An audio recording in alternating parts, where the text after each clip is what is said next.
Please be seated.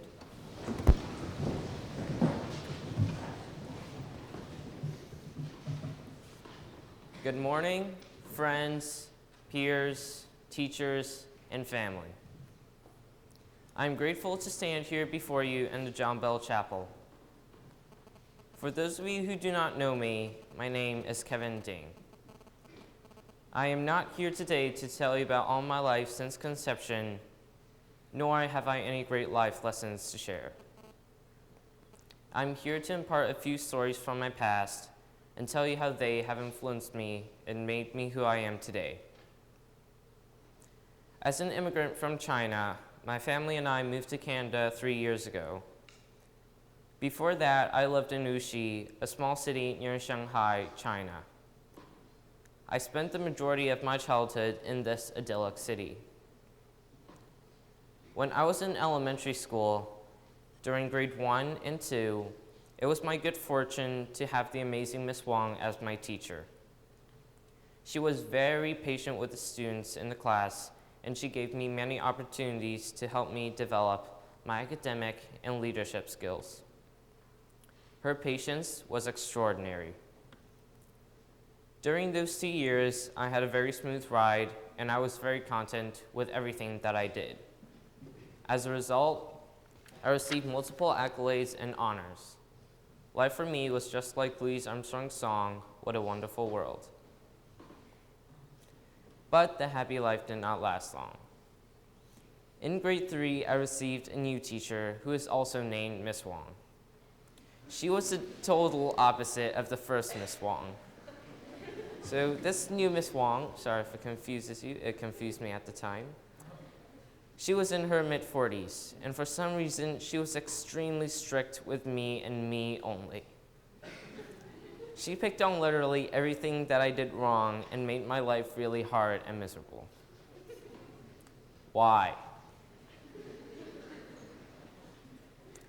Although I was a well-rounded boy, I had strong characteristics. For example, in the desks of most of my friends, there were books and pencils. Well, for me, in addition to all that, my desk was filled with paper airplanes that I made so that my friends and I could use them as toys during break time. This drove Miss Wong insane every time. As fast as she destroyed my paper airplanes, I would create a new and larger squadron, and the supply of paper airplane just kept on coming. And just like that, I lived past the 2 hardest and probably most difficult years of my life. In retrospect, I now realize that Miss Wong II was the only person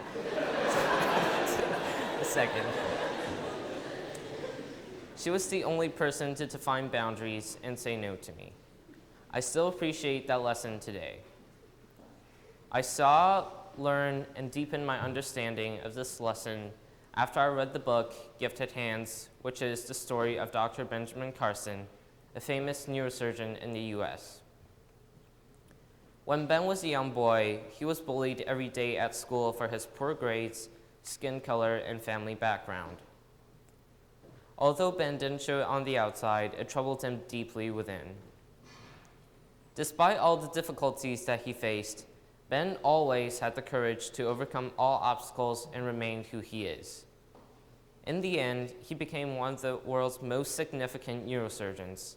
He performed the first successful Siamese twin separation surgery in medical history. This all happened because Ben had the courage and strength to overcome all and any obstacle put in front of him, and never let anyone pull him down. That made me think of the lesson that I learned from my experience in elementary school with Miss Wong. Even now, this lesson really helps me from time to time, and really helped me to pass the most difficult times of my life. As I said before, I am an immigrant from China. That means that my family and I have practically given up almost everything that we had and decided to come here to Canada. We took a leap of faith in the hope of getting a better education for me, and at the same time, a better and more meaningful life with more experiences and a wider point of view. At the time, it was a huge decision for my family. When we came here, we had many problems with the local culture and lifestyle. For me, English is not my first language, and I had never learned French before.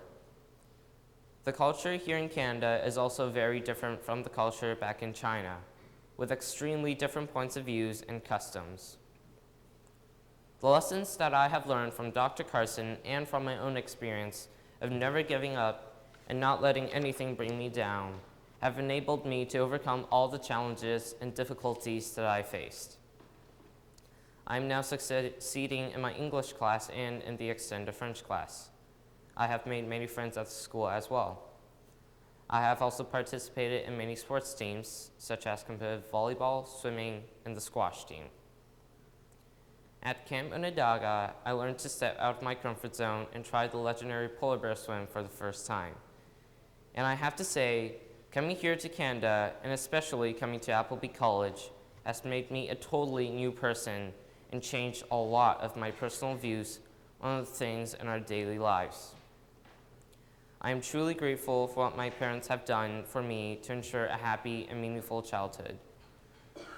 I also have to thank Ms. Wong for teaching me such a valuable lesson. It has made me strong-willed and determined to achieve my dreams in spite of any obstacle I may encounter. Before concluding, I would like to thank my parents for their support throughout my life until now. Now, I am sure that each and every one of you has some kind of important life lesson that you have learned at some point in your life. It may be from a teacher, from a friend, or from your daily life experience. Some lessons are learned easily, such as my lessons from the first Miss Wong. But then there are also lessons that you learn slowly and in a harder way, such as the lesson that I learned from Miss Wong number 2. The message and question that I would like to leave with you today is for you to think about something that you have learned in your life and just think about its significance and importance. There are lessons to be learned every day throughout our journey through life. We must attempt to be alert to these moments as they continually present themselves. Alfred Lord Tennyson concludes his poem, Ulysses, with the lines, "To strive, to seek, to find, and not to yield. That is the whole purpose of our life." Now would you please rise and sing hymn 460.